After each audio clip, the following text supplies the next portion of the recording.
All right, before we get started with our episode, we are going to thank our awesome, stupendous, fabulous patrons. So we're going to... Because you help us and you look good. Yeah, you're beautiful, body and soul. And even if you don't look good, you're paying me to say that you do. That's inappropriate. What? All right, in the House of Earth, we have Rachel. Ooh, Juliet Kurth. Andrew Stocchetti. Ali Silem. Alexander Eagleson. Aki. And in the House of Stone, we have Tinkery. Melissa Russell. Jane Dominguez. Krisha Doland. Brianna Rains. Allison Connors. And in the House of Flame, we have Val Langlois. Spaghetti Sandwich. Pokela. Natalie Curry. Leah Harvell. Katie Grant. J.S. Francie Dillon. That's my mom. What's good? Hi. Dirty Panda. Cynthia Johnson. Cheryl Eisenhower. Celeste Grants? Gantz. Oh, Celeste That's Gantz? my auntie. Oh, that's wild. Yeah. Amber Costley. Jade Smith. Thank you all so much. Y'all are awesome. Again, we could not do this without you because, or rather, we would not do this without you because Yes. it takes time to put on this podcast. And so if you'd like to join the awesome people who are helping make this podcast possible, then go to patreon.com/Lindsey M Dillon. Thanks, bro. Yeah, pog out. Bros. Wait, as I said on my Instagram post the other day, witches, wizards, and non-binary spell slingers. And especially acolytes. Yeah, them acolytes, though. They're hot. They're awesome.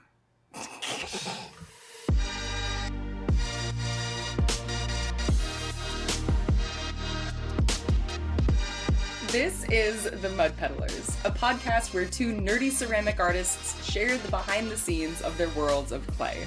We are your hosts, Lindsey M Dillon. And I am Donte of Earth Nation.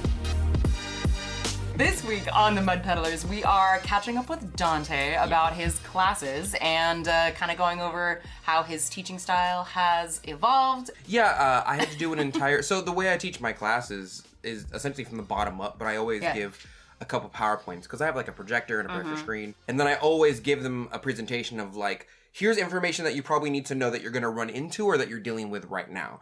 So the way that I used to teach was I was essentially teach you a skill and then I would leave you alone.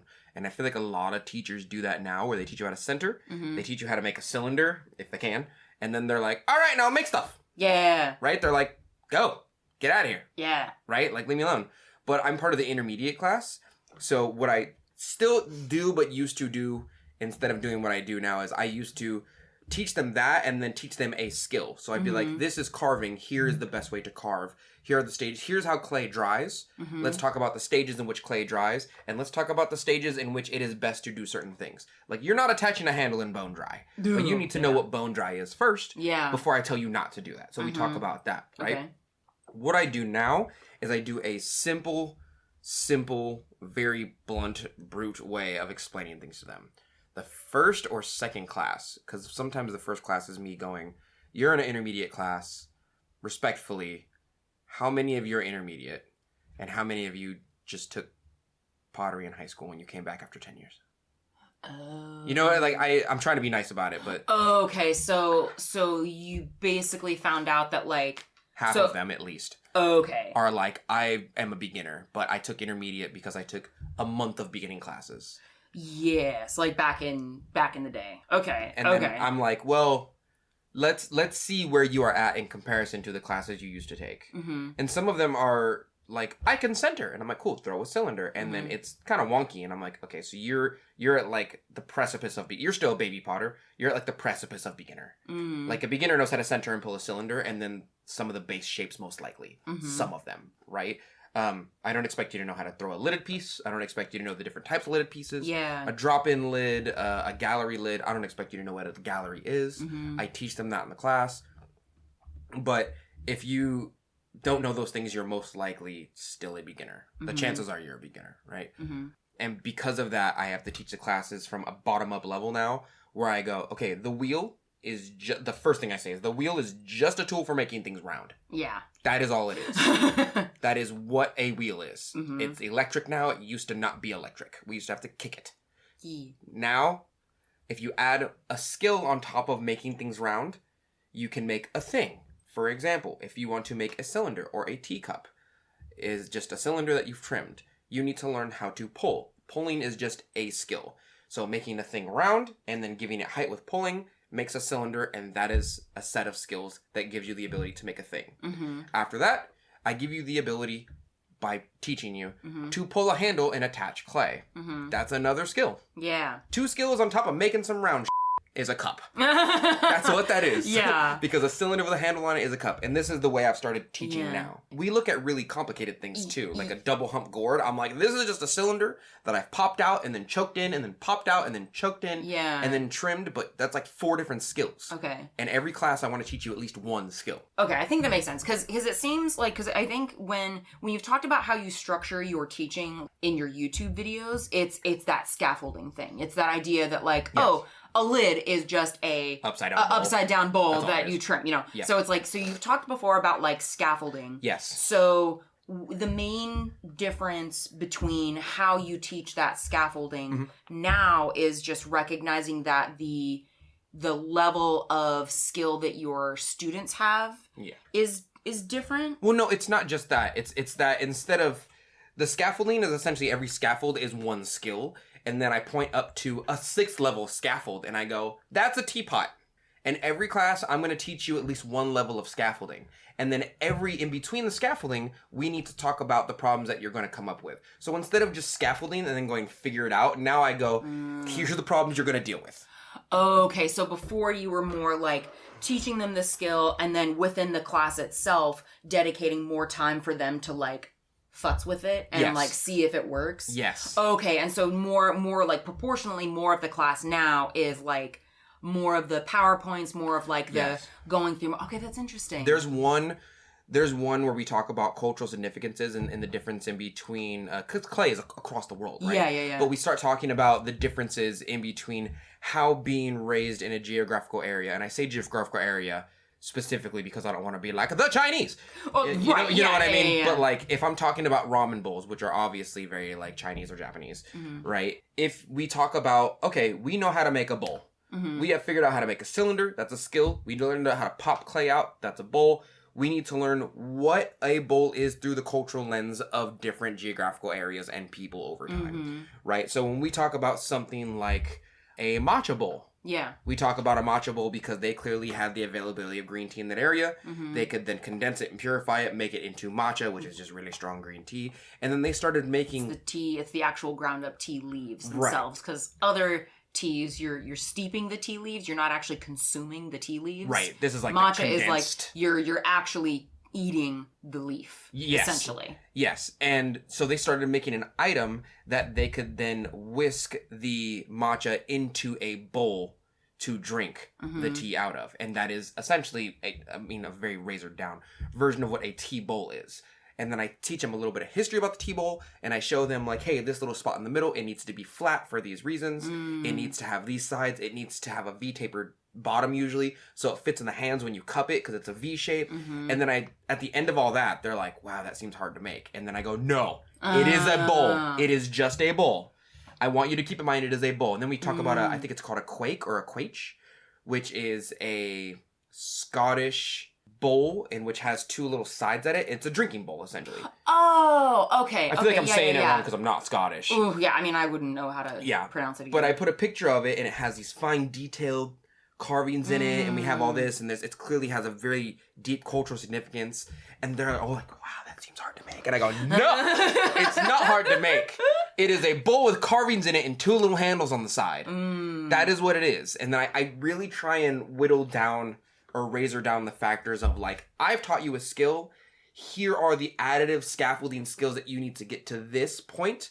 I just need you to understand the problems that you're going to go through when you get to that point. So one of the major ones we talk about that everyone seems to like is how your clay gets tired. Because there's like 3, 4, arguably 5 variables in which make your clay tired. Yeah. It's like the time in which you're working with it, how fast you're going on the wheel. I teach them the fixes to it, the absorption rate of your clay body. Yeah. If you're working with stoneware or porcelain, all affect the variable in which how much time you have. Yeah, y'all remember the cream cheese throwing challenge? Dude. That's a good example when you think about like how different textures of clay affect how easy something is to throw. If you've ever thrown with porcelain and tried to make something really wide and then color it back in, that's rough. It has no give because it usually doesn't have grog in it, right? So it just flops.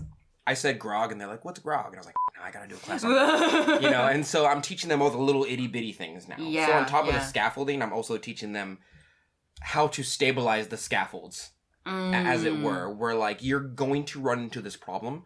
So instead of making one presentation, the general way I teach my class now is I say, "Good morning, here's what we're going to do today." I pull up the PowerPoints, I teach them the thing. After I teach them the thing, I say, "Okay, I want you to try and make this today in about an hour and a half. We're going to do another presentation, and we're going to do another demo." Or sometimes I stack the presentations. Okay, yeah. And then I say, and then in about an hour, we're going to do another demo. Yeah. And I'm going to show you exactly what I meant by the last presentation. So I let them mess with it for a little bit. And then I go, "Okay, here's the problems you guys are running into and what you're going to run into. Yeah. Let me show you how to fix them real quick." Okay. And I'm noticing a lot of, because I'm trying to look around, a lot of teachers will just teach you like a third level scaffold skill and then be like, "All right, go. That was enough. Go." Yeah. You know, but of course the scaffold matters. Like, here's a good representation. Making a teapot is just a jar, and then you know a lid. A lid, right? A lid is just kind of like a flat plate or upside down bowl, and then you learn how to attach clay and pull a handle, and that's what the handle is. And then you learn how to throw a little spout, and that's what that is. That's not the end of a teapot. We have to make the filter. Yeah. We have to make not just the filter. We have to make a good filter that has proper placement, and then we have to make the channel, which means we have to wet a little painter's brush, or we have to wet the end of our pen tool and stick it into the teapot to make a proper channel so the water flows out correctly. Those are the things I'm starting to teach now. Ah, interesting. Intermediate knowledge comes with those things. Beginner knowledge comes with, you can make a form. Right? Intermediate knowledge comes with the little bits of things that make craft work good and make it an easier throwing experience for yourself. And so that's the second PowerPoint that I'm usually doing. It's like, okay, here's what we're going to talk about as a main thing, and here's the itty bits that you're going to run into. Yeah. How much time would you say now that you put into creating each of those presentations? Like now that like the presentation aspect is like taking up more time in each class, like how much time would you say that it's taken to put together your presentations? The presentation time doesn't take that long, to be honest with you. No, I mean like for you making the presentation. Oh my God. Not like giving the presentation, but like when you're actually like preparing the slides for the presentation. About 2 or 3 hours. Takes about half the time it does to make a video. Okay. To make and edit a video. Like if I had no distractions, like baby wasn't here. Yeah. Wife wasn't like, "Take your pants off," you know, stuff like that. Yeah, so that's essentially what I'm doing now. Like I just realized I need to teach them how to glaze. They don't know how to glaze. I'm sorry, correction. They think glazing is only brush and bottle. Oh, so they've never even like dipped? I taught my class how to dip last class. Interesting. Okay. They don't know wax resist. A lot of them don't anyway. Yeah. Stuff like that. Yeah. So how many classes have you had so far? Because this is still only within your very first... This is my second round. Oh, this is your second round. I had 2 students, and then I think what happened is the word got out I was teaching classes, and people who couldn't jump on the train last time jumped on. Exactly. Oh, okay. For some reason, I thought you were still in like your first session. Oh. Okay, that makes a lot of sense. I have 6 students now, and I can have a maximum of 8. Hell yeah. It's 8 before like the class is like, that's too many people. Okay. So did you implement some of these changes like within that first group, or did you kind of? Oh, okay. Yeah. Like one part just for like reference, part of the reason I'm curious is because like I learn as I go for sure. Yeah. Well, also like figuring out like, okay, when to implement something versus when to like stick to the plan for the sake of like cohesion, but then it's like when is new information better than things being cohesive, if that makes sense. Like I just find like the practice of like how you create your syllabus essentially and how you create like the structure of your class is something is really interesting. That's why I'm like asking all about it. I do have one person specifically who really wants a syllabus, but he also doesn't know what he wants, if that makes sense. So I have an idea of what I need to teach, and there's 2 problems. Okay. This might go on a bit, I'm sorry. Okay, no, I'm here for it. So like the main issue with me is that the class is only about a month and probably a little more, to be honest with you. Yeah. And like a month and a day. Yeah. Oh yeah, because you added that 5th class. Of no charge. I'm not adding any more money. It's just, you need another class. Yeah. So the classes are essentially a month, right? It's 4 classes for 3+ hours. I usually stay a little bit longer. I try and give them a little more time to clean up and whatnot. it is very difficult to give someone an intermediate potter's education in one payment of classes for a month worth of time, which is arguably about, what's 4 times 3, 12? Yeah. 12, you get 12 hours to become an intermediate potter if you're not already. Yeah. And if you are an intermediate potter, you get 12 hours to learn everything I have to teach you. Yeah. And it's simply not enough time. It's really not enough time, especially considering that I was an intermediate potter for 6 months, for 2 classes, 3 hours a day in college. And so my knowledge of what I think intermediate is like far beyond the scope of effing 12 hours. Yeah. Like there's no way that you can take a 12-hour class and then suddenly you are an intermediate potter. Like you get in my, like, kind of how I view it is like you are in these 12 hours, you are giving people the skills that they need to practice being an intermediate potter. And again, like, we're saying intermediate within, like, our own definition of intermediate, but admittedly, there's not, like, some grand council that determines what an intermediate potter is. There's no ground council, but I will say there's clearly, like, for lack of a better term, a gate to entry to be intermediate. And they might not correlate all the time, but, like, if you can't throw a bowl, I'm not going to call you an intermediate potter. Sure, yeah. But, like, you know, if you can pull a handle, that's like I wouldn't say a high beginner, but that's a pretty beginner basic skill. But if you're someone who makes the hell out of cups and you throw like a madman and you're using an extruder and you've never pulled a handle in your life, I'm also not going to call you a beginner. Yeah. You know what I mean? Like, there's clearly cracks, or there's clearly like exceptions to the rule, but I don't want to announce that exception to the rule and claim it as if it is the rule.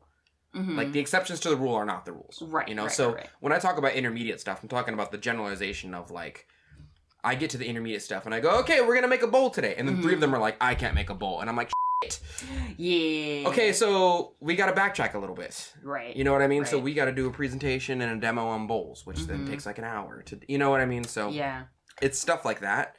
And I think what happens in my classes, people take a month of beginner classes and go, I'm an intermediate. And I'm like, well, not really. Kind of, not really. Yeah. I can make you intermediate if you take my class. But as you are now, like, I think you just know how to center and throw a cylinder, and that's it. Like, that is the extent of your class. Yeah. So when I had to do a class on glazing, I was like, okay, you can spray, you can dip, you can paint, here's the different firing techniques, here's coated. Like, I explained the difference in between oxidation and reduction in a class. Nice. And they were like, that's it? And I was like, yeah. That's it. One person even was like, so all of our kilns in this, I was like, they're all oxidation. Yeah. Except for our Raku kiln out there, which is arguably reduction. But, like, it's Raku's, it kind of belongs in its own special category, realistically. Yeah. But it does use fire and gas. Yeah. Most of the time. And they're like, oh, okay. So the kiln I get at home, I said, is it run on electricity? I said, yeah. I said, it's probably oxidation. They're almost synonymous with each other. Yeah. And they were, a lot of them were like, oh. That's the difference. Yeah. But in my mind, I'm like, intermediate people know that already before they get here. Oh, you know? Yeah. Like, I'm not trying to down you, but that's, like, once you learn it, that's a super common thing. And then I showed them a couple slides on, like, here's what happens in oxidation, here's what happens in reduction. Yeah. And then over the next 30 minutes, we talked about the difference in the chemical reactions with oxygen and reducing the amount of oxygen and how it affects your clay body, such as copper turning red instead of keeping green in an oxidation versus a reduction firing. And I explained how if you reduce the amount of oxygen in a chamber, in a kiln, right, the oxygen or the combustion source, the fire, has to find oxygen from somewhere. Yeah. And it's not getting it from the air, so it takes it from the clay and the glaze. And that changes the visual aspects of it. Like, and they were just like, oh! They're like, yes! Oh, that's great. That's great. I heard one person whisper, she's like, this is already better than my college classes. Hell yeah, And dude. I was like, are your college teachers not telling you this? Oh, dude, there's so much about the technical side of ceramics that doesn't get taught. Like, all of the stuff that I learned about, like, how to load a kiln. Like, I mean, like, some basic stuff about glazing, sure. Like, I learned that. But, like... Yeah. I think it kind of depends it depends a lot on the teacher. Yeah. Yeah, because, like, I learned about oxidation versus reduction firing, like, when I was at Sac City. Right. You know? But, like, how to load a kiln, or, like, the more, like, behind-the-scenes stuff that you need to be a potter on a more, even, like, at a hobbyist level, like, the things that you need to know how to do. Yes. I think. Or the things that help your experience if you know how to do them. Yeah. Those are things that often don't get taught in college, from what little experience I have and what little anecdotal evidence I have. But there's one guy that's there he's really, really interested in gaining tools, like skills, so that he can do his own thing, but he doesn't know what he wants to do. So we had like an hour-long discussion, and I felt bad because the other students were looking at me like, can I get some help over here? Well, I'm talking to this guy in depth, and he's really engaged, and I don't want to leave him because I'm trying to figure out what he needs from me. So I can satisfy his needs. But he's just like, yeah, I'm really interested in this, and this, and this. And I should have given him homework. I should have been like, your homework is to find out what style of thing you like. And then come back to me and tell me so that we can then delve into those skills. Yes. Because at the moment, you're giving me a lot of like, I like this, and this, but I don't know what it is. And then I'm guessing, and you're like, that's not it. And I'm like, well, if you don't know what it is, I don't know what it is. Oh, and balancing that with like other students. That's like that's one of those things with teaching that's always kind of made me like anxious, is like figuring out how to balance my time with students to make sure that everyone's needs are getting taken care of to the best of my ability, right? Yes. Like, yes. Yeah. So how are you finding that, like navigating that balance between different students' needs, especially knowing that like the level of what intermediate is to people varies a lot? It does vary a lot. There's not a lot of classes that are specifically intermediate, advanced glazing. There's like beginner, and then they leave you alone. Yeah. So when people go for intermediate classes, they're hoping to get an intermediate education. I thought in my mind that I would get potters that were already intermediate, and that I would be adding to their education, and I would slowly make them advanced. School, when you're in school, you take beginner pottery, you become a beginner potter. Yeah. And then you're going into intermediate, and then you become intermediate. Yeah. And then you know, so on and so forth. I kind of thought that people would come in with a full knowledge of beginner knowledge. Gotcha. Yeah. And so they were ready to become intermediate. But what's happening is that my standards of intermediate are kind of advanced to them. Yeah. So I'm having to teach them almost beginner skills and then sprinkle in intermediate stuff. But I'm talking about like the core chemistry of a lot of things. We talk about clay platelets a lot. And so they now understand, okay, so that's what clay is made out of on like a structural level. Yeah. And this is how it works. And this is what wedging is. And this is what wedging does. I remember there was one time I try and stay really professional, but there was one time that I was like, stay off Facebook! Stay off it! Like one of them is very like, yeah, what about this? And I'm like, stay off Facebook. And she's like, how do you know I'm on Facebook? I'm like, I can smell it on you. I love that. Stay off Facebook. Unless you're going to the Facebook, what is it? Because there's the Clay Buddies. Clay Buddies is a Facebook clay group. Yeah. And they're good. We like Clay Buddies. They're good because Tim C will come out of nowhere and be like, that's wrong and you're dumb. But like... For support. But I hear what you're saying. A lot of them are, you just got to be careful because they'll be like, yeah, I heard from a friend of a friend from my grandma's aunt's uncle who bought a cup from Apple Hill, who put a copper green glaze at 1% in the dishwasher and it came off and it turned white. And I'm like, no, it didn't. What's in your dishwasher? Acid? Like, what do you... Yeah. And you soaked it for a week? What's going on there? Like, that's not... Like, you're lying. You're lying is what's happening. That kind of reminds me of like something I've heard about like wedding planners. Is that wedding planners say like don't go on Pinterest because it's real easy to get real overwhelmed and want to do all the things and end up getting like all the choice paralysis. But anyway, I've just been thinking about weddings a lot because I had a bunch of friends get married. Anyway, it's very exciting. I do know I have another student joining us next time, and I will fully admit that I've added on, we talked about an extra class, but that extra class is going to be like, get as much work as you want in now. Because I know that I took like an hour of the 3 hours every class to teach you something, and then I probably took an extra 30 minutes to throw with you and like teach you and demo for you. So like this class is going to be probably 2.5 hours of do whatever you felt like doing, ask me any question you want, bring food. Yeah. It's going to be like a secret little potluck. That's fun. For the 5th class. I want to make it fun. Yeah. I want people to ask more questions. Because what often happens, like there's one person who's really interested in food safety and glazes. Oh, yeah. And I'm like, it takes a whole nother sector of classes to explain that. Yeah. And she goes, okay, what about crazing? And then I tell her what crazing is. It takes like an hour to explain crazing in depth. Yeah. And then she asks like, and I'm like, don't worry about that. And then she's like, what about this? And then I explain that instead of 20 minutes. Yeah. And then I love the questions. The problem is that those are like, for lack of a better term, advanced questions. Yeah. I mean, knowing what causes crazing is realistically intermediate, but like if you're making your own glazes and comparing it to the thermal expansion of your clay bodies and then picking your clay bodies so that it correlates correctly so you don't get crazing, that's a bit advanced to me. Yeah, absolutely. I definitely don't know how to do that. I don't want to say it's advanced because then I put myself in a marker of advanced because I know how to do that. Well, yeah. I think I'm like adept. I don't know if I'm advanced, but I'm definitely like higher than or intermediate, lower than advanced.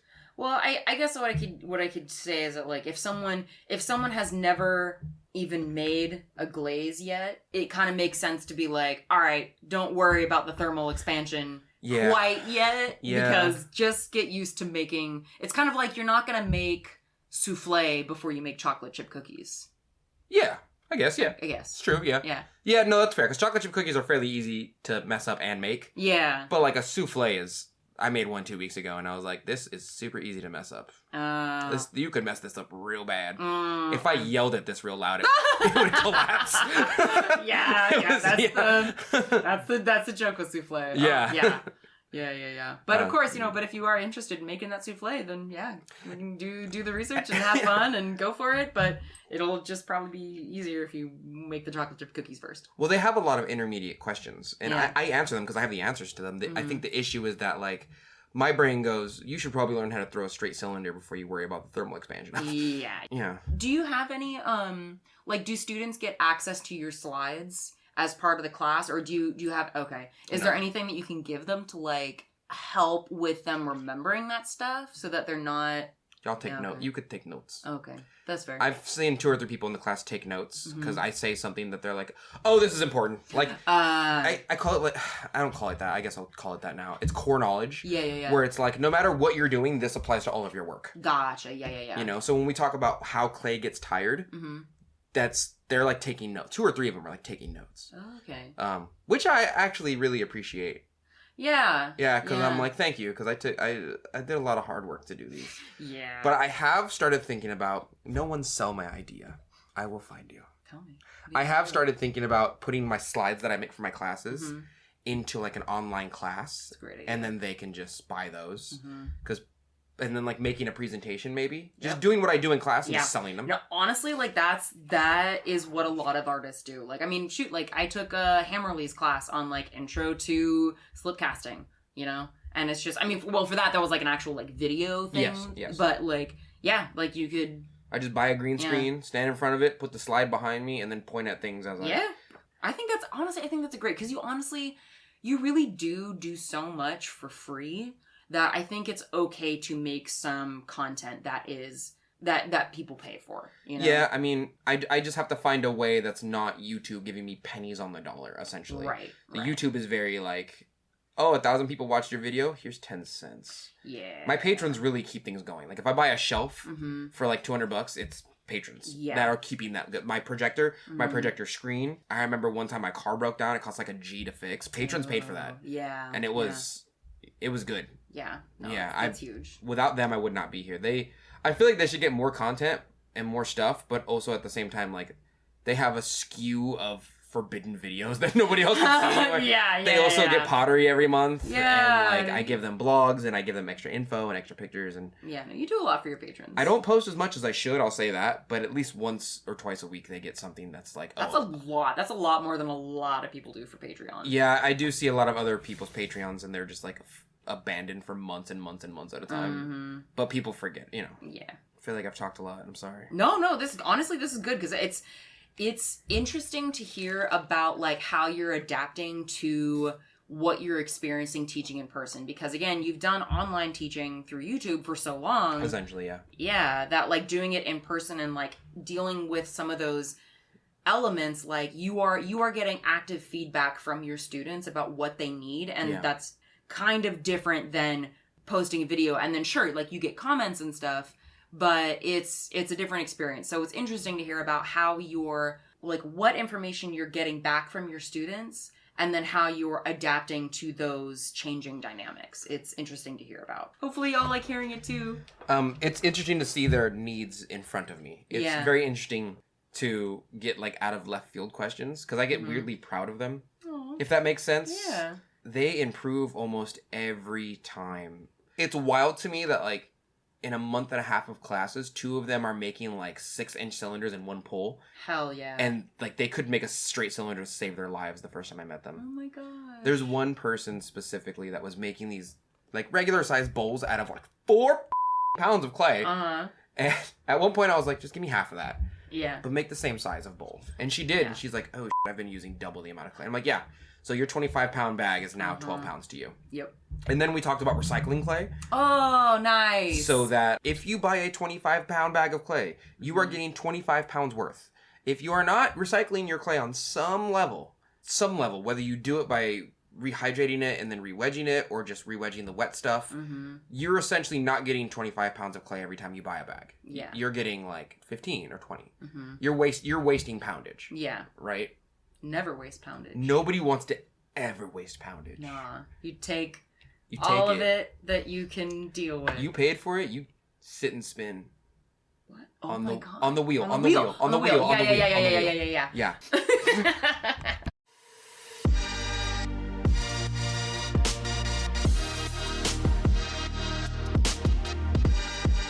And now it's time for our kiln plug. Just your kiln hole, we're just gonna plug it in there. Yeah. Right? We're gonna make sure you know what's up. We're gonna cover it up. We're gonna keep the heat in. This is a really particularly spicy episode today. That's what a kiln what? I didn't do nothing wrong. That's what a kiln plug is for. You plug the hole, you keep the heat in, you make it hot. Alright, so what do we got to plug, my dude? Okay, so my next store update is actually fairly soon. It's going to be in the first week of October. I planned it for October 1st, actually, but I just want to give it a little bit of leeway time. I will be posting on Facebook and Instagram and YouTube when it actually comes out. Make sure you have notifications on. Good, because this episode is going to be coming out on October 2nd. Damn, that's crazy. It's probably out already. It's probably out already, but now you know. Now you know. And if you didn't know, then you can sign up for notifications. Just push the notification. Yeah. Or do you have a newsletter? I forget. I don't have a newsletter, but I have everything but that. Okay, cool. Yeah. All right, my kiln plug is my Halloween update is going to be on Friday. No, I'm sorry. It's going to be on Saturday, October 14th. And if I get my shit together in time, I will do a early release for my newsletter subscribers. So I do in fact have a newsletter, and I'm going to try and get things set up so that newsletter subscribers have access on Friday the 13th, guys.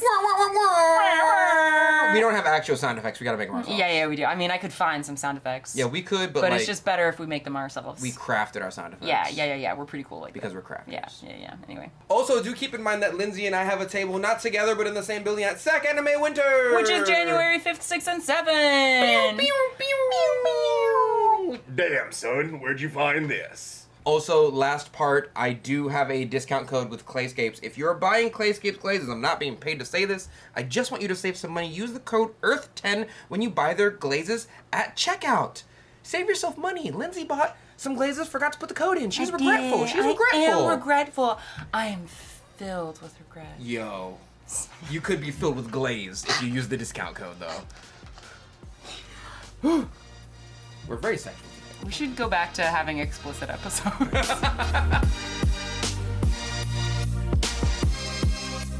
And that's it for today. Thank you so much for joining us for this episode of The Mud Peddlers. We would love to hear from you, so if you want to share your thoughts about the episodes or just see what Donte and I are working on in our studios, come say hi. You can find links to my social media at lindseymdillon.com. That's LINDSEY, M as in monster, DILLON.com.